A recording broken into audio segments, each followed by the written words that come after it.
প্রায় এক সপ্তাহ পর আমি আবার ধ্যান থেকে চোখ খুললাম। এখন নিশ্চয়ই আমি আমার পুরো অলৌকিক শক্তি ব্যবহার করে একটা চমৎকার জিনিস প্রকট করে ফেলতে পারবো, যেটা আমি চাইছিলাম। আমি চাই আমার সামনে এমন একটা জিনিস প্রকট হোক যেটা দ্বারা গরিব দুঃখীদের উপকার হবে এবং সৎ মানুষ আরো বেশি উপকৃত হবে।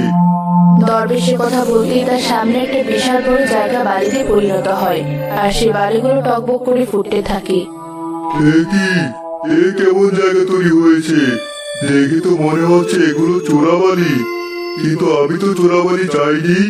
আমি তো চেয়েছিলাম এমন কিছু যা দিয়ে সব মানুষের সাহায্য হয়। চোরাবালি আবার কি করে সাহায্য করতে পারে? নিশ্চয়ই আমার ধ্যানে কোনো গড়বড় ছিল।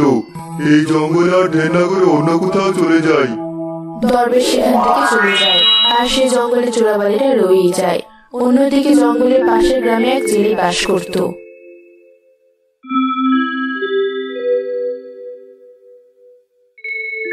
আরে গিন্নি, আমাকে তাড়াতাড়ি ডেকে দিবে না? সকাল সকাল না গেলে তো আর মাছ পাওয়া যায় না। তোমাকে তো ডাকছিলাম, তুমি নাক দেখে ঘুমোচ্ছিলে। আমি তো ভেবেছিলাম আজ মাছ ধরতেও যাবে না। কি যে বলছো? মাছ ধরতে না গেলে হবে? আমার মেয়ে কোথায়? ওকে স্কুলে দিয়ে আমি মাছ ধরার জন্য চলে যাব। হাসি তো তৈরি হয়ে বসে আছি, তুমি খাবার খেলেও খাবার খাবে। তোমার জন্য অপেক্ষা করছি। মেয়ের তো বাবার জন্য দরদের শেষ নেই। এমন করে বলছো কেন? আমার একমাত্র মেয়ে আমার জন্য দরদ দেখাবে না তো কার জন্য দেখাবে? আয় মা, একসাথে খাবার খেয়ে নেই। হিলাল তার মেয়ের সাথে খাবার খেয়ে তাকে নিয়ে স্কুলের দিকে চলতে থাকে।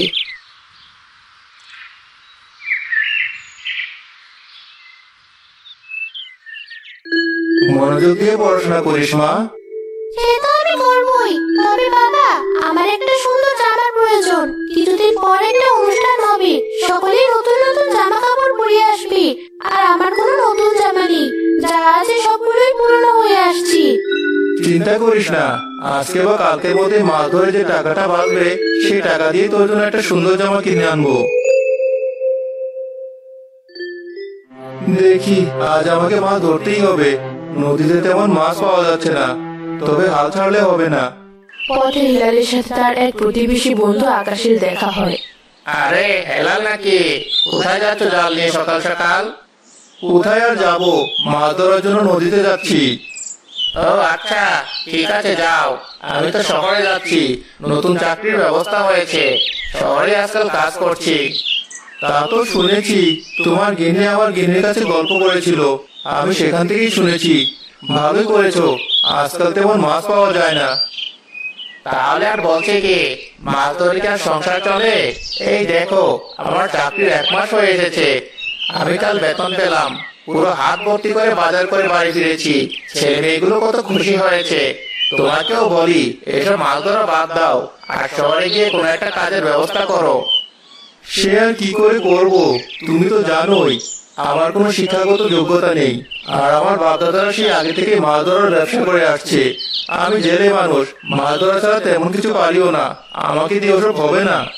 ঠিক আছে, আমি তাহলে গেলাম।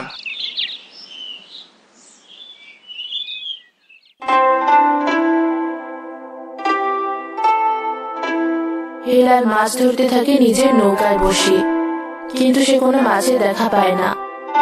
আমি কি ভুলটাই না করেছি? যদি একটু শিক্ষিত হতাম তাহলে শহরে গিয়ে আমিও কাজ করতে পারতাম। এখন তো এই নদীতে মাছই পাচ্ছি না। নৌকাটা বড় বলে সাগর পার কোনো নদীতে যাওয়া যেত না। আর এখানে থাকা নয়, জঙ্গলের মধ্যে একটা নদী আছে, সেই নদীতে গিয়েই দেখি।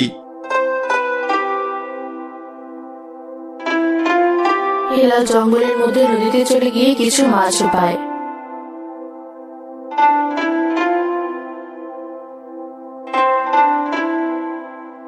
এই নদীতে তো মাছ আছে মনে হয়। জঙ্গলের মধ্যে কেউ আসে না, এই নদীতে আজ থেকে মাছ ধরতে আসবো। বেলা ভালোই হয়ে গেছে, আর কিছু মাছও পেয়েছি। যাই, এবার বরং বাড়ি ফিরে যাই। হিলাল মাছগুলো নিয়ে বাড়ি ফিরতে শুরু করবে, এমন সময় নৌকার চারপাশে ঝড় শুরু হয়। আরে হঠাৎ করে এখানে ঝড় কি করে চলে আসলো? আমি তো এখন আর এই ছোট পুরনো নৌকা দিয়ে নদীর মধ্যে দিয়ে চালিয়ে যেতে পারবো না। আমি বরং নৌকাটা এখানে বেঁধে জঙ্গলের মধ্যে দিয়ে বাড়ি ফিরে যাওয়ার চেষ্টা করি। ওখানটাতে তো একটা বড় গাছ আছে, সেই গাছের নিচে বসে কিছুক্ষণ অপেক্ষা করি। জ্বর একটু কমলেই বাড়ি যাওয়া যাবে, তা না হলে তো আবার এই বৃষ্টিতে ভিজে অসুস্থ হয়ে পড়তে পারি।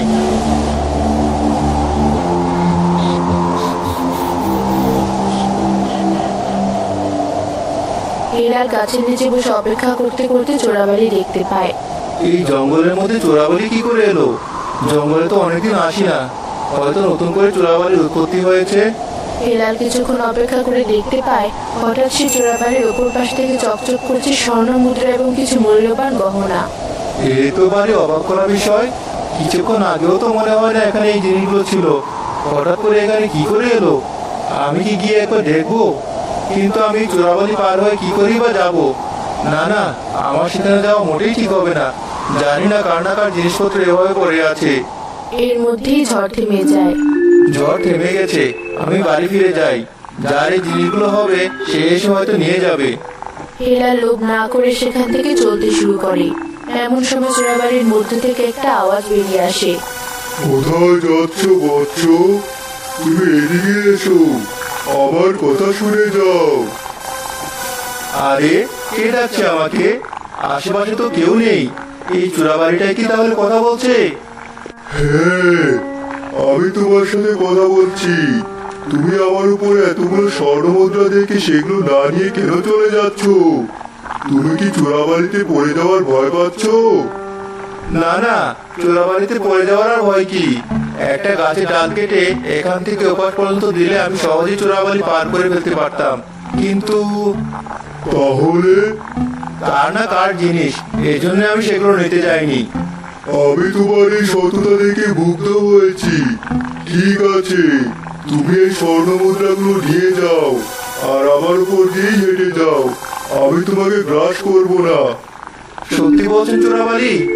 আপনাকে অনেক ধন্যবাদ। আমি দরিদ্র এক মানুষ, এত গহনা আমার কোনো প্রয়োজন নেই। কিছু স্বর্ণমুদ্রা হলে আমার হয়ে যাবে। নিজের জন্য একটা ভালো বড় নৌকা বানাবো, যেন আমি সমুদ্রে মাছ ধরতে পারি। ঠিক আছে, তোমার যতগুলো প্রয়োজন তুমি ততগুলো স্বর্ণমুদ্রা নিয়ে বাড়ি ফিরে যাও। হিলাল সে চোরাবালির উপর দিয়ে হেঁটেই কিছু গহনা এবং স্বর্ণ মুদ্রা নিয়ে নেয়। আমার এই অল্প কিছুতেই হয়ে যাবে, আমি এখন তাহলে চললাম। গিন্নি, ও গিন্নি, কোথায়? শুনে যাও, আজ কি হয়েছে আমার সাথে। আমাদের উপরওয়ালা হয়তো সন্তুষ্ট হয়ে আমাদেরকে উপহার দিয়েছেন। কি হয়েছে? এভাবে চিৎকার চেঁচামেচি কেন করছো? মনে হচ্ছে কোনো গুপ্তধন পেয়েছো। তাই পেয়েছি, এই দেখো।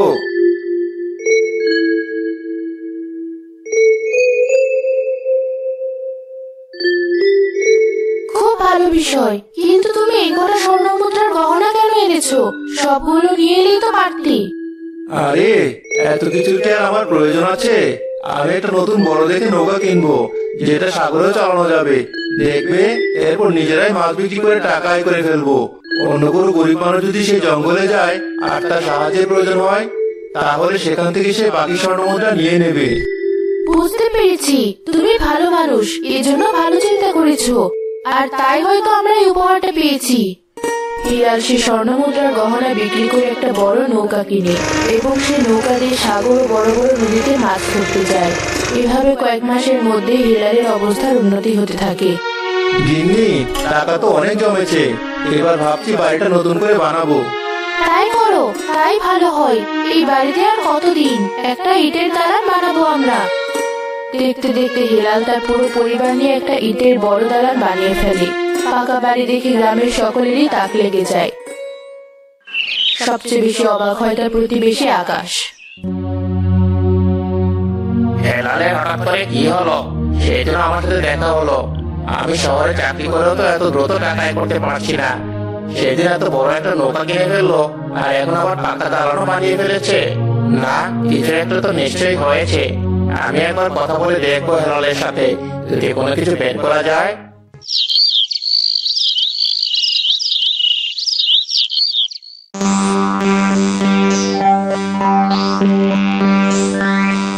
ও হেলাল, বাড়িতে আছো? বেরিয়ে এসো, তোমার বন্ধু এসেছে। আরে আকাশ নাকি? এসো এসো, বাড়ির ভেতরে এসো। না না, এখন কি আর এই গরিব বন্ধু প্রতিবেশীদের মনে থাকবে?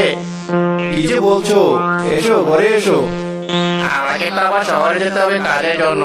আমি জিজ্ঞেস করতে এলাম, তুমি হঠাৎ করে এমন উন্নতি কি করে করলে? আমার তো আজকাল দিন ভালো যাচ্ছে না। আমাদেরকেও বলো যে আমরা কিছু আয় রোজগার ভালো করতে পারি। আচ্ছা, তুমি তো আমার প্রতিবেশী, আর আমি অনেক আগে থেকেই তোমাকে চিনি। যদি তুমিও খারাপ অবস্থায় পড়ে থাকো তাহলে সাহায্য করতেই পারি। শোনো কি হয়েছিল। হেলাল সরল মনে তার প্রতিবেশী আকাশকে সবকিছু খুলে বলে। তোমাকে অনেক ধন্যবাদ। আমি তাহলে এই কাজটাই করব। এখন তাহলে চললাম। আকাশ এরপর আর এক মুহূর্ত দেরি না করে সে জঙ্গলের দিকে চলতে শুরু করে। ওই বোকা কয়েকটা স্বর্ণমুদ্রা আর অলংকার নিয়েছে।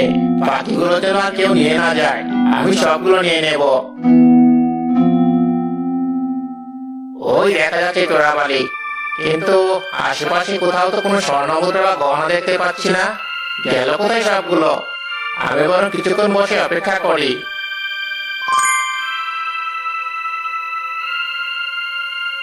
ওই তো চোরাবালির ওই পাশে স্বর্ণমুদ্রা আছে। আকাশ নিজে থেকে কিছু গাছের ডালপালা কেটে চোরাবালির উপর দিয়ে রাস্তা বানাতে শুরু করে। আর এক মুহূর্ত অপেক্ষা করলে চলবে না। ওই দিকে গিয়ে সব গহনা স্বর্ণমুদ্রা নিয়ে নিতে হবে। আমি ওই হেলালের মতো বোকা নাকি? এতক্ষণ অপেক্ষা করতে পারবো না। যদি চোরাবালি নিজেই সবগুলো আবার নিজের কাছে রেখে দেয়।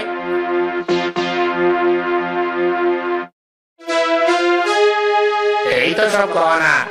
আমি সব আমার সাথে করে নিয়ে যাব। আমি থলে নিয়ে এসেছি। সবগুলো এটার মধ্যে ভরে এখন চলে যাব। আকাশ সব গহনা থলেতে ভরে। তারপর কোন রকমের বাঁশের গাছের ডাল দিয়ে বানানো রাস্তা দিয়ে চোরাবালি পার হতে থাকে। কিন্তু ধীরে ধীরে সে সবকিছু নিয়ে চোরাবালিতে তলিয়ে যেতে থাকে। আরে এসব কি হচ্ছে? আমি তো চোরাবালিতে তলিয়ে যাচ্ছি। কে আছো? বাঁচাও। তুই লোভ করে এখানে এসেছিস? আমি আগেই বুঝতে পেরেছিলাম। আর এখানে এতগুলো স্বর্ণমুদ্রা আর অলংকার আছে, তুই কারোর জন্য কোনো কিছু না রেখে নিজে নিয়ে চলে যাচ্ছিস। এতেই বোঝা যায় তুই কত বড় লোভী। এখন সারা জীবনের মতো তুই আবার এই চোরাবালিতেই ডুবে থাকবি। অন্ধকারে ধুকে ধুকে মরে যাবি। না না, আমার ভুল হয়েছে। আমাকে ক্ষমা করে দাও। আমাকে ছেড়ে দাও। আমি শুধুমাত্র সৎ লোকেদেরই সাহায্য করি। তোর মতো অসৎ আর লোভী লোকদের এটাই শাস্তি।